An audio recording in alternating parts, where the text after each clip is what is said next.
Hello दोस्तों, स्वागत है आपका अपने चैनल उत्तराखंड नॉलेज हब में। दोस्तों, आज मैं आपके लिए भारतीय मंत्रिपरिषद से संबंधित महत्वपूर्ण 100 प्रश्नोत्तर लेके आया हूं, जो कि दोस्तों Uttarakhand lower PCS, upper PCS, स्नातक स्तरीय परीक्षा, वीडियो वीपीडीओ पटवारी लेखपाल, Uttarakhand LT lecturer and UP LT lecturer, DSSB, EMRS, UGC net, CTET, police व उत्तराखंड व केंद्रीय सभी सरकारी भर्ती परीक्षाओं हेतु समान रूप से उपयोगी है। तो चलिए दोस्तों, आज का टॉपिक शुरू करते हैं। तो दोस्तों, भारतीय मंत्रिपरिषद से संबंधित महत्वपूर्ण 100 प्रश्नोत्तरों में पहला प्रश्न है, प्रधानमंत्री और मंत्रिपरिषद का वर्णन संविधान के किस भाग में है? तो यह है भाग 5 में। अगला प्रश्न है, मंत्रिपरिषद के गठन का प्रावधान किस अनुच्छेद में है? तो यह है अनुच्छेद 74 में। अगला प्रश्न है, प्रधानमंत्री की नियुक्ति से संबंधित अनुच्छेद कौन सा है? तो वह है अनुच्छेद 75 का 1। अगला प्रश्न है, मंत्रिपरिषद के सामूहिक उत्तरदायित्व से संबंधित अनुच्छेद कौन सा है? तो वह है अनुच्छेद 75 का 3। अगला प्रश्न है, प्रधानमंत्री के कर्तव्यों से संबंधित अनुच्छेद कौन सा है? तो वह है अनुच्छेद 78। अगला प्रश्न है, मंत्रिपरिषद की सहायता और सलाह से संबंधित अनुच्छेद कौन सा है? तो वह है अनुच्छेद 74(1). अगला प्रश्न है, राष्ट्रपति मंत्रिपरिषद की सलाह पर कार्य करने के लिए किस संशोधन के बाद बाध्य हुआ? तो यह हुआ 42वां संविधान संशोधन 1976 के बाद। अगला प्रश्न है, राष्ट्रपति को मंत्रिपरिषद की सलाह पुनर्विचार हेतु लौटाने का अधिकार किस संशोधन से मिला? तो वह संशोधन था 44वां संविधान संशोधन 1978। अगला प्रश्न है, प्रधानमंत्री की शपथ किस अनुच्छेद के अंतर्गत दिलाई जाती है? तो यह दिलाई जाती है अनुच्छेद 75(4) के अंतर्गत। अगला प्रश्न है, मंत्री पद की शपथ किस अनुसूची में दी गई है? तो यह दी गई है तृतीय अनुसूची में। अगला प्रश्न है, प्रधानमंत्री का प्रमुख कार्य क्या होता है? तो प्रधानमंत्री का प्रमुख कार्य होता है मंत्रिपरिषद का नेतृत्व करना, नीतियां बनाना और शासन चलाना। अगला प्रश्न है, मंत्रिपरिषद किसके प्रति उत्तरदायी होती है? तो मंत्रिपरिषद लोकसभा के प्रति उत्तरदायी होती है। अगला प्रश्न है, प्रधानमंत्री का पद किस देश की परंपरा से लिया गया है? तो यह लिया गया है ब्रिटेन की परंपरा से। अगला प्रश्न है, प्रधानमंत्री की नियुक्ति कौन करता है? तो वह करता है राष्ट्रपति। अगला प्रश्न है, प्रधानमंत्री की नियुक्ति का आधार क्या है? तो प्रधानमंत्री की नियुक्ति का आधार है लोकसभा में बहुमत दल का नेता होना। अगला प्रश्न है, प्रधानमंत्री कौन से अनुच्छेद के तहत नियुक्त होते हैं? तो यह होते हैं अनुच्छेद 75(1) के तहत। अगला प्रश्न है, प्रधानमंत्री की नियुक्ति के बाद अन्य मंत्रियों की नियुक्ति कौन करता है? तो वह करता है राष्ट्रपति प्रधानमंत्री की सलाह पर।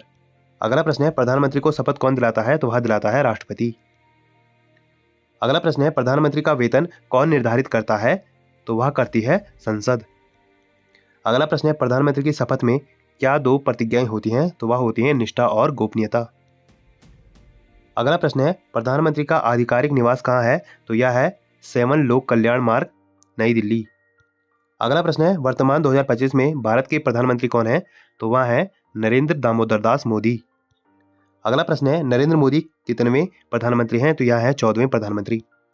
अगला प्रश्न है, प्रधानमंत्री का कार्यकाल कितना होता है? तो दोस्तों, यह लोकसभा के विश्वास तक इनका कार्यकाल होता है और इसकी कोई निश्चित अवधि नहीं है। अगला प्रश्न है, प्रधानमंत्री की मृत्यु या इस्तीफे पर क्या होता है? तो इस पर पूरी मंत्रिपरिषद भंग मानी जाती है। अगला प्रश्न है, प्रधानमंत्री किसके प्रमुख होते हैं? तो यह मंत्रिपरिषद और कैबिनेट दोनों के प्रमुख होते हैं। अगला प्रश्न है, प्रधानमंत्री किसके प्रति उत्तरदायी होते हैं? तो यह लोकसभा के प्रति उत्तरदायी होते हैं।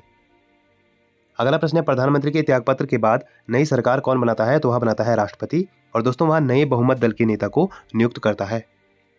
अगला प्रश्न है, प्रधानमंत्री और राष्ट्रपति के बीच संबंध किस अनुच्छेद में वर्णित है? तो यह है अनुच्छेद 78 में। अगला प्रश्न है, अनुच्छेद 78 का क्या कहता है? तो यह कहता है प्रधानमंत्री को राष्ट्रपति को सभी निर्णयों की जानकारी देनी होगी। अगला प्रश्न है, अनुच्छेद 78 ख के अनुसार प्रधानमंत्री का दायित्व क्या है? तो प्रधानमंत्री का दायित्व है राष्ट्रपति को किसी भी मंत्री के निर्णय की जानकारी देना। अगला प्रश्न है, अनुच्छेद 78 ग के अनुसार प्रधानमंत्री क्या कर सकता है? तो इसके अंतर्गत राष्ट्रपति द्वारा मांगे जाने पर मंत्रिपरिषद का विचार प्रस्तुत करना होता है प्रधानमंत्री को। अगला प्रश्न है, प्रधानमंत्री के अधीन कौन से मंत्रालय सामान्यतः रहते हैं? तो यह रहते हैं कार्मिक, अंतरिक्ष, परमाणु ऊर्जा और नीति आयोग। अगला प्रश्न है, प्रधानमंत्री कौन सी प्रमुख समितियों के अध्यक्ष होते हैं? तो यह होते हैं नीति आयोग, कैबिनेट समितियां, राष्ट्रीय सुरक्षा परिषद आदि के प्रमुख अध्यक्ष होते हैं। अगला प्रश्न है, प्रधानमंत्री का इस्तीफा किसे दिया जाता है? तो प्रधानमंत्री का इस्तीफा दिया जाता है राष्ट्रपति को। अगला प्रश्न है, प्रधानमंत्री किसके बीच सेतु का कार्य करते हैं? तो यह राष्ट्रपति और संसद के बीच सेतु का कार्य करते हैं। अगला प्रश्न है, प्रधानमंत्री का चुनाव कैसे होता है? तो दोस्तों प्रधानमंत्री का जो चुनाव है, जो वोटिंग सिस्टम है, वो प्रत्यक्ष चुनाव होता है। और दोस्तों प्रधानमंत्री का चयन जो होता है वो राष्ट्रपति बहुमत दल के नेता को नियुक्त करता है। अगला प्रश्न है, प्रधानमंत्री का पद संवैधानिक है या राजनीतिक? तो दोस्तों प्रधानमंत्री का जो पद है वो संवैधानिक भी है और राजनीतिक भी है। अगला प्रश्न है, प्रधानमंत्री किस देश की प्रणाली पर आधारित पद है? तो यह ब्रिटिश संसदीय प्रणाली पर आधारित है। अगला प्रश्न है, प्रधानमंत्री को संसद का सदस्य होना क्यों आवश्यक है? क्योंकि वह संसद के प्रति उत्तरदायी है। अगला प्रश्न है, प्रधानमंत्री लोकसभा या राज्यसभा के सदस्य हो सकते हैं? तो हाँ, यह बिल्कुल सही है, या किसी भी सदन के सदस्य हो सकते हैं। अगला प्रश्न है, प्रधानमंत्री को केंद्र सरकार का मुखिया क्यों कहा जाता है? क्योंकि दोस्तों प्रशासनिक शक्ति उसी के पास होती है। अगला प्रश्न है, प्रधानमंत्री की सहायता के लिए कौन काम करता है? तो यह करता है कैबिनेट सचिवालय। अगला प्रश्न है, वर्तमान 2025 में कैबिनेट सचिव कौन है? तो यह है डॉक्टर टीवी सोमनाथ। अगला प्रश्न है, नीति आयोग का गठन कब किया गया? तो यह किया गया 1 जनवरी 2015 को। अगला प्रश्न है, नीति आयोग का अध्यक्ष कौन होता है? तो वह होते हैं प्रधानमंत्री।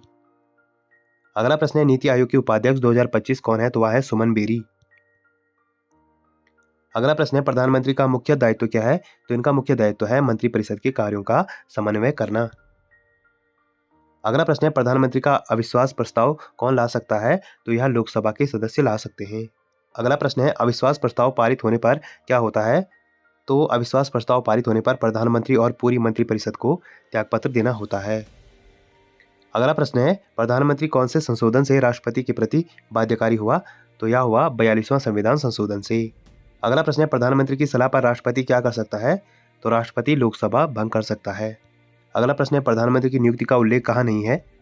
तो दोस्तों प्रधानमंत्री की नियुक्ति की प्रक्रिया का उल्लेख संविधान के अनुच्छेद 75 में है, जिसमें बताया गया है कि राष्ट्रपति उसकी नियुक्ति करेंगे। इस प्रकार प्रधानमंत्री की नियुक्ति का उल्लेख कहीं नहीं है, इसके बजाय इसका उल्लेख संवैधानिक अनुच्छेद 75 में है। अगला प्रश्न है, प्रधानमंत्री के बिना सरकार क्या कर सकती है? तो प्रधानमंत्री के बिना दोस्तों सरकार नहीं चल सकती। अगला प्रश्न है, प्रधानमंत्री का कार्यकाल कब समाप्त होता है? तो दोस्तों जब वह लोकसभा का विश्वास खो देता है। अगला प्रश्न है, प्रधानमंत्री के अधीन कौन कौन मंत्रालय रहते हैं? तो यह रहते हैं कार्मिक, अंतरिक्ष, परमाणु ऊर्जा, नीति आयोग। सभी अपूर्ण कार्य वाले जितने भी मंत्रालय होते हैं सभी प्रधानमंत्री के अधीन होते हैं। अगला प्रश्न है, प्रधानमंत्री की नियुक्ति का अधिकार किसे है? तो यह है राष्ट्रपति को। अगला प्रश्न है, प्रधानमंत्री के रूप में सबसे लंबा कार्यकाल किसका रहा? तो यह रहा पंडित जवाहरलाल नेहरू का। अगला प्रश्न है, सबसे कम अवधि के प्रधानमंत्री कौन थे? तो वह थे अटल बिहारी वाजपेयी। इनका पहला कार्यकाल मात्र 13 दिन का था। अगला प्रश्न है, भारत की पहली महिला प्रधानमंत्री कौन थी? तो वह थी इंदिरा गांधी। अगला प्रश्न है, प्रधानमंत्री की नियुक्ति के बाद क्या प्रक्रिया होती है? तो प्रधानमंत्री की नियुक्ति के बाद अन्य मंत्रियों की नियुक्ति प्रधानमंत्री की सलाह पर होती है। अगला प्रश्न है, प्रधानमंत्री की भूमिका कौन कौन सी है? तो यह है नीति निर्माता, समन्वयक और सलाहकार। अगला प्रश्न है, प्रधानमंत्री कौन सी प्रमुख समितियों की अध्यक्षता करते हैं? तो यह सुरक्षा समिति, आर्थिक समिति, संसदीय कार्य समिति, नियुक्ति समिति और नीतिगत समितियों का अध्यक्षता करते हैं। अगला प्रश्न है, प्रधानमंत्री किस संस्था के प्रमुख हैं? तो यह कैबिनेट सचिवालय और नीति आयोग के प्रमुख हैं। अगला प्रश्न है, प्रधानमंत्री की अनुपस्थिति में कौन अध्यक्षता करता है? तो यह करता है वरिष्ठतम मंत्री। अगला प्रश्न है, प्रधानमंत्री की नियुक्ति के लिए बहुमत किस सदन में आवश्यक है? तो यह है लोकसभा में। अगला प्रश्न है, प्रधानमंत्री के अंतर्गत आने वाला विभाग कौन सा है? तो वह है प्रधानमंत्री कार्यालय। अगला प्रश्न है, प्रधानमंत्री कार्यालय की स्थापना कब हुई? तो यह हुई थी 1947 में। अगला प्रश्न है, प्रधानमंत्री कार्यालय का प्रमुख कौन होता है? तो वह होता है प्रधान सचिव। अगला प्रश्न है, वर्तमान 2025 में प्रधानमंत्री के प्रधान सचिव कौन है? तो वह है राजीव वर्मा। अगला प्रश्न है, प्रधानमंत्री कार्यालय किसके अधीन है? तो यह है प्रधानमंत्री के अधीन।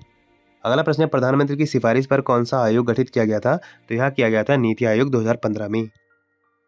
अगला प्रश्न है, प्रधानमंत्री किस प्रकार की शासन प्रणाली का केंद्र है? तो यह संसदीय शासन प्रणाली का केंद्र है। अगला प्रश्न है, प्रधानमंत्री के अंतर्गत कौन सी प्रमुख योजना चल रही हैं? तो दोस्तों हमारे देश में प्रधानमंत्री के अंतर्गत बहुत सारी योजनाएं चल रही हैं। उनमें से दोस्तों कुछ इस प्रकार हैं: पीएम किसान सम्मान निधि, पीएम आवास योजना, पीएम गति शक्ति, प्रधानमंत्री सुरक्षा बीमा योजना, प्रधानमंत्री जीवन ज्योति बीमा योजना और प्रधानमंत्री जनधन योजना, आयुष्मान भारत आदि योजनाएं। अगला प्रश्न है, प्रधानमंत्री की नियुक्ति के समय राष्ट्रपति क्या देखता है? तो राष्ट्रपति यह देखता है कि कौन सा दल या गठबंधन लोकसभा में बहुमत रखता है। अगला प्रश्न है, प्रधानमंत्री का त्यागपत्र देने के बाद क्या होता है? तो प्रधानमंत्री के त्यागपत्र देने के बाद मंत्रिपरिषद भी त्यागपत्र देती है। अगला प्रश्न है, प्रधानमंत्री का चयन लोकतंत्र में किस सिद्धांत पर आधारित है? तो यह है संसदीय उत्तरदायित्व पर आधारित। अगला प्रश्न है, प्रधानमंत्री का पद संवैधानिक है या सांविधानिक? तो यह संवैधानिक है। अगला प्रश्न है, प्रधानमंत्री के द्वारा दी गई सलाह को राष्ट्रपति अस्वीकार कर सकता है क्या? तो दोस्तों, प्रधानमंत्री द्वारा दी गई सलाह को राष्ट्रपति अस्वीकार केवल एक बार कर सकता है, वो भी पुनर्विचार हेतु। अगला प्रश्न है, प्रधानमंत्री की समिति के अध्यक्ष होते हैं?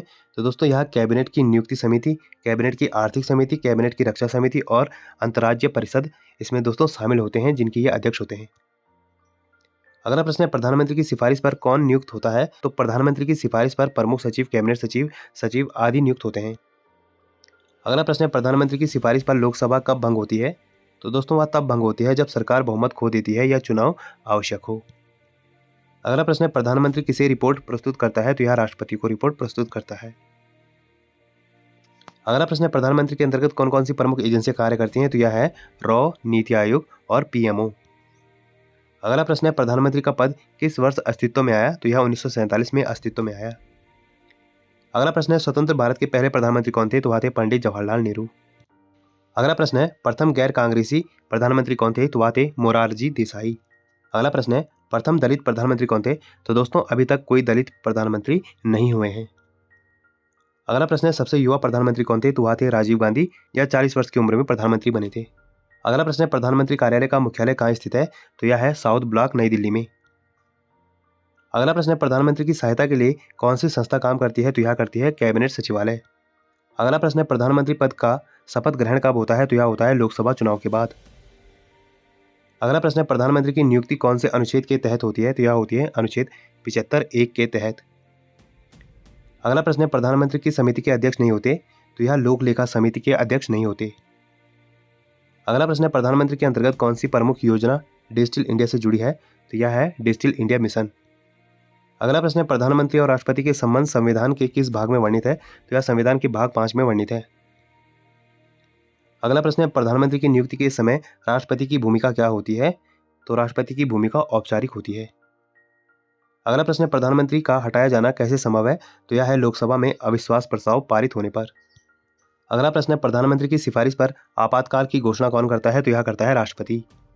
अगला प्रश्न है, प्रधानमंत्री के अंतर्गत मंत्रिपरिषद का गठन कैसे होता है? तो यह होता है प्रधानमंत्री की सलाह पर राष्ट्रपति द्वारा। तो दोस्तों, आज हमने भारतीय मंत्रिपरिषद से संबंधित महत्वपूर्ण 100 प्रश्नोत्तर देखे, जो कि दोस्तों परीक्षा की दृष्टि से बहुत ही ज़्यादा महत्वपूर्ण है। और ऐसी ज्ञानवर्धक वीडियोस के लिए दोस्तों आप मेरे चैनल को लाइक कीजिए, कमेंट कीजिए, शेयर कीजिए, सब्सक्राइब कीजिए और मुझे इंस्टाग्राम पे फॉलो कीजिए। और इस वीडियो की पीडीएफ फाइल के लिए आप मुझे मेरे टेलीग्राम पे ज्वाइन कीजिए, वहाँ आपको इस वीडियो की पीडीएफ फाइल मिल जाएगी। और जितना हो सके दोस्तों, इस वीडियो को अपने यार दोस्तों के साथ शेयर कीजिए और मेरे चैनल को ज़्यादा से ज़्यादा सब्सक्राइब कीजिए। Thank you.